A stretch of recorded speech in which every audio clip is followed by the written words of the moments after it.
네, 반갑습니다. 초등사이다. 오늘은 우리 초등학생들의 자기 중심성에 관한 이야기 해보겠습니다. 벌써 제가 학부모님들에게 해드리는 100가지 이야기, 초등학부모가 알아야 할 100가지 이야기 중에 쉬운 6번째.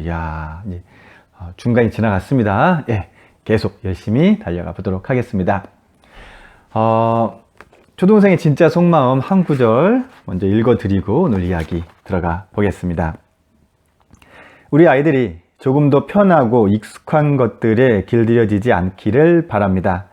그렇게 길들여지면 자신의 잠재적 역량 또한 묶어놓게 됩니다. 자신의 존재의 가치도 적당한 선에 멈춥니다. 그 적당한 선은 시련이 오면 금방 무너지는 정도의 위치입니다. 우리 아이들이 편하고 익숙한 것들에 길들여지지 않기를 바라고요. 자, 초등학생들의 자기중심성 한번 가보겠습니다. 자기중심성, 일단 개념 정리부터 하고 가겠습니다. 교육학에서 자기중심성이란 세상을 자신만의 단일한 관점으로 보는 것을 의미합니다. 다른 사람의 관점도 내가 보는 관점이랑 똑같다고 생각을 하는 거예요. 심지어 다른 사람의 관점은 아예 없거나 혹은 아예 관심이 없는 상태를 말하는 거죠. 자, 그렇다면 초등학생들의 이러한 자기중심성이 강한가? 엄밀히 말해서 초등시기는요, 자기중심성에서 벗어나는 시기입니다. 자기중심성이 가장 심할 때는 보통 4살에서 5살 정도 시기죠.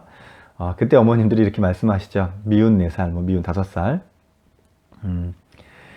오직 자신의 관점에서 말하고 행동하기 때문에 엄마하고 다툼이 많아요. 말을 해도 잘 안 듣습니다. 사실 말을 안 듣는 게 아니고요, 못 듣는 겁니다. 자기 중심성이 강한 시기에는 타인의 관점이 들어올 수가 없죠. 그럼 그렇게 자기중심성이 강한 4살에서 5살, 그때는 어차피 못 알아들으니까 그냥 시간이 가기를 기다리면 되나요? 그렇지 않습니다.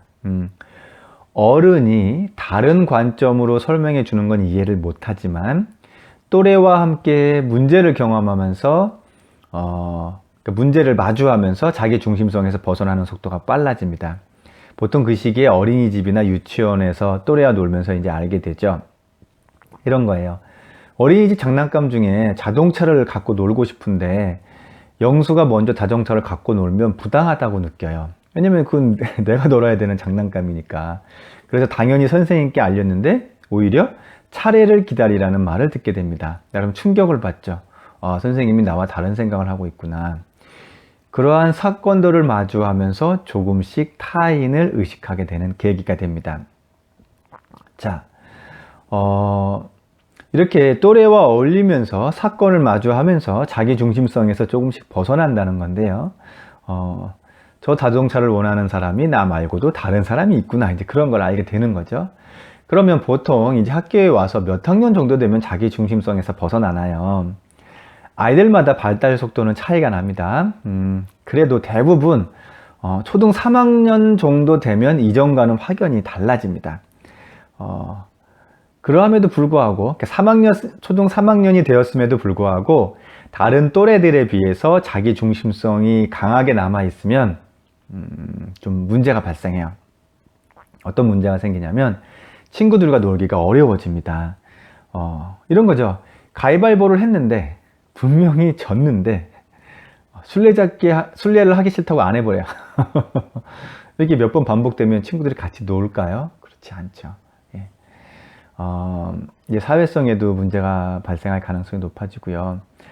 이렇게 일단은 표면상으로 타인과의 관계성에서 일단 문제가 드러납니다. 그런데요, 이건 단순히 사회성만 문제가 생기는 게 아니에요. 사고력에도 문제가 생깁니다. 왜 그런 거냐? 일단 자기중심성이 강할 때의 사고력은요, 지극히 제한적입니다. 제한적이에요. 그러니까 대표적으로 가역적인 사고를 못합니다. 가역적 사고라는 게 뭐냐면 어떤 과정을 거꾸로 되짚어가는 걸 말하는데 그걸 못한다는 뜻이에요. 예를 들어서 단순한 장난감 로봇을 천천히 조립합니다. 가역적 사고를 하는 아이들은 그 과정을 거꾸로 떠올리면서 로봇을 다시 분해할 수가 있어요. 그런데 자기 중심성이 강한 아이들은 과정이 어떻든지 간에 현재 완결된 로봇만 보입니다. 그리고 그것이 다시 원래대로 분해될 수 있다는 상황을 인지하지 못해요. 그래서 4살, 5살 아이들이 길을 잃어버리면 찾기가 힘든 겁니다. 단순히 기억력이 부족한 것이 아니라요, 아이들이 거꾸로 되짚어가면서 집을 찾아올 수가 없어요.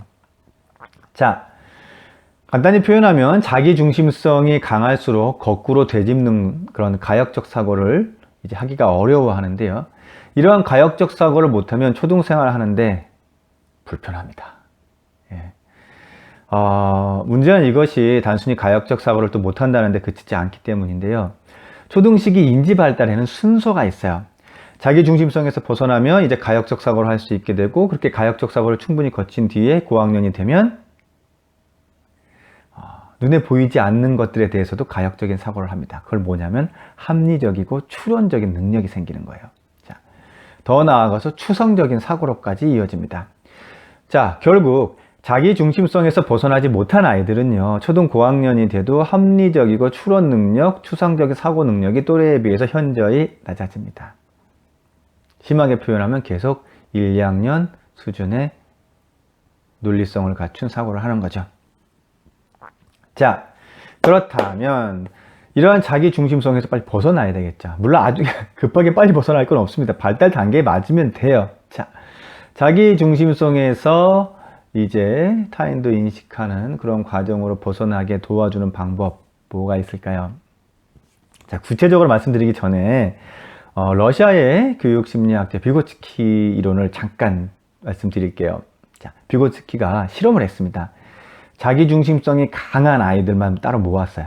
자기중심성이 강한 아이들을 모아놓고 문제거리를 주었습니다. A그룹에는 이게 아이들 수준으로서는 도저히 해결할 수 없는 어려운 문제를 주었고요. B그룹에는 약간의 노력 또는 생각을 하면 해결할 수 있는 수준으로 주었습니다. 어떻게 되었을까요? 어느 그룹에서 문제를 풀었을까요? 아이고 선생님, 당연히 B그룹이겠죠. 아이 수준에서 엄청 어려운 거 뭐 자기 중심성 가진 아이들이 풀 수 있었겠어요? 예? 그거보다 약간 한 단계 좀 높은 수준의 문제? 그 정도 아이들이 풀었겠죠. 땡. 아니 그럼 그 어려운 문제 풀었다고요? A그룹이요? 아니요. 그것도 땡. 결과는 두 그룹 다 못 풀었습니다. 왜 못 풀었냐고요?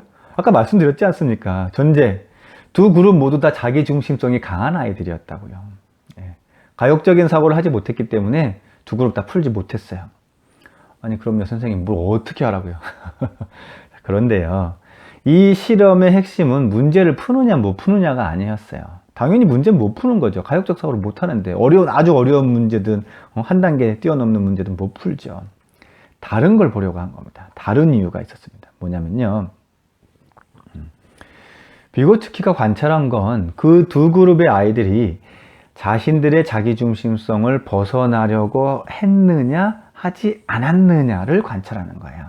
자, A그룹의 아이들은 도저히 문제를 해결할 수 없다는 걸 알아차리자마자 자기중심적으로 더 깊이 빠져드는 태도를 보였어요. 그런데 좀 쉬운 문제를 받은 B그룹의 아이들은 좀 달랐어요.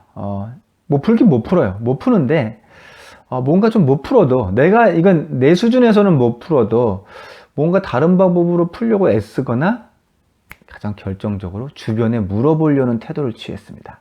이게 아주 큰 차이입니다. 자, 다른 사람에게 도움을 요청했다. 이게 중요한 건데요. 자기중심성이 강한 아이들은 아주 어려운 문제를 만나면 주변의 다른 어른들도 그 문제를 똑같이 어려워할 거라고 생각해요. 그래서 물어볼 필요가 없는 거죠. 자기중심적으로 사고를 하는 거예요. 그래서 타인에게 물어보지도 않아요. 어차피 주변 사람들도 모를 거니까. 그렇게 모른다고 생각하니까. 하지만 자기중심성이 강해도 주어진 문제가 뭔가 약간 이렇게 시도하면 될 것도 같은데 긴가민가 한데 하면 주변 사람들도 똑같이 느낄 거라고 생각하고 그들에게 도움을 요청하는 겁니다. 그러면서 알게 되는 거예요. 다른 사람에게 물어봤더니 해결되네? 다른 사람의 관점이 능력이 나보다 좀 뛰어난 것이 있구나. 내가 못하는 걸 이제 물어보면 해결이 될 수 있겠구나. 그러면서 자기 중심성에서 벗어나는 거죠. 예. 그때부터 타인을 인지하고 타인의 능력이 나와 다를 수도 있고 타인이 바라보는 시선이 나와 다른 각도일 수 있다는 것 자체를 알게 되는 겁니다. 자, 그러면 이러한 비고치크 이론을 접목시켰을 때 어떻게 구체적인 방법을 우리 아이들에게 제시할 수 있는가? 자, 이겁니다. 일단 아이들이 물어볼 때는요, 자기 중심성에서 벗어나려고 하는구나 라고 생각하시고 물어보고 도움을 요청할 때 같이 함께 해주시는 것, 가장 기본적인 첫 번째 자세입니다. 그리고 아이들에게 무언가를 제시할 때 너무 아이의 수준보다 높은 수준의 선행을 바로 급하게 하시면 안 됩니다. 가역적인 사고조차 되지 않는 아이들에게 무리하게 어떤 글자를 쓰게 하거나 외국어를 막 문자화된 외국어를 가르치게 하거나 어려운 수학 문제를 막 계산하게 하게 하는 건 자기 중심성에 더 깊이 빠져들게 할 수가 있습니다. 아이들 레벨에 맞게 거기서 지금의 단계보다 한 단계 정도만 살짝 높은 단계로 무언가를 조근조근하게 시작하고 그것에 대해서 물어보는 걸 가르쳐주고 협조해주는 과정은 괜찮습니다. 그러한 과정은 괜찮습니다. 하지만 짧은 기간 내에 무리하게 부모가 불안한 마음에 이렇게 팍 진도를 무례하게 나가는 건 아이들의 자기 중심성 사고에서 오히려 그것을 더 고착해 시키고 멈추게 한다는 건 잊지 않으셨으면 좋겠고요. 자, 아이가 아주 어리다면 단순한 종이접기부터 블럭 쌓기부터 장난감 조립 만들기 촬영놀이부터 모래놀이부터 충분히 많이 하게 해주시고 단계를 조금씩 올라가게 해 주십시오. 이러한 과정은 자연스럽게 가역적인 사고를 가능하게 하고요. 그리고 점차 자기중심적인 사고에서 벗어나게 해 줍니다. 자, 이제 부모가 지나치게 욕심을 내서 아이의 사고 수준보다 훨씬 높은 것들을 시키려고 할 때 자기중심성이 강해진다는 것 이제 잊지 마셨으면 좋겠고요. 혹시 우리 아이가 초등 고학년이 되었음에도 불구하고 아직까지 자기중심성이 강하다 고민이 되시겠죠? 이렇게 생각을 하셔야 돼요. 자기중심적인 사고는 그냥 나이 들면 철들겠지 하고 지나치면 안 됩니다. 환경에 어떤 변화가 없으면요 계속 고착화돼요. 5, 6학년임에도 불구하고 아직 합리적인 추론이나 추상적 사고 능력이 현저하게 떨어진다면 담임 선생님께 전화를 한번 해서 물어보세요. 혹시 친구들 관계에서는 문제는 없는지, 복잡한 문제를 회피하려고 하지는 않는지 물어보셔야 돼요. 그런 경향이 있다는 답변을 들으시면 가역적인 사고부터 시작하셔야 됩니다. 거꾸로 되짚는 과정이에요. 장난감을 분해했다가 다시 조립해보거나 산책을 갔다가 왔던 길을 거꾸로 떠올려 보면서 이제 어떤 이야기를 해도 됩니다. 어질러진 방의 물건을 다시 원래 위치로 이렇게 되돌려 놓는 것도 가역적인 사고에 도움이 되고요. 어른들이 보기엔 단순하지만 자기중심성이 강한 아이들에게는 가역적 사고 자체가 아주 큰 도전입니다. 그러한 도전을 할 수 있도록 옆에서 같이 지지하고 도와주십시오. 아이들이 자기중심성에서 벗어나 유연적인 사고를 갖고 그리고 관계 안에서 자신의 역할을, 자신의 위치를 충분히 누리면서 살 수 있기를 바랍니다. 그렇게 될 수 있기를 바라며 초등사이다는 계속 함께 합니다. 감사합니다.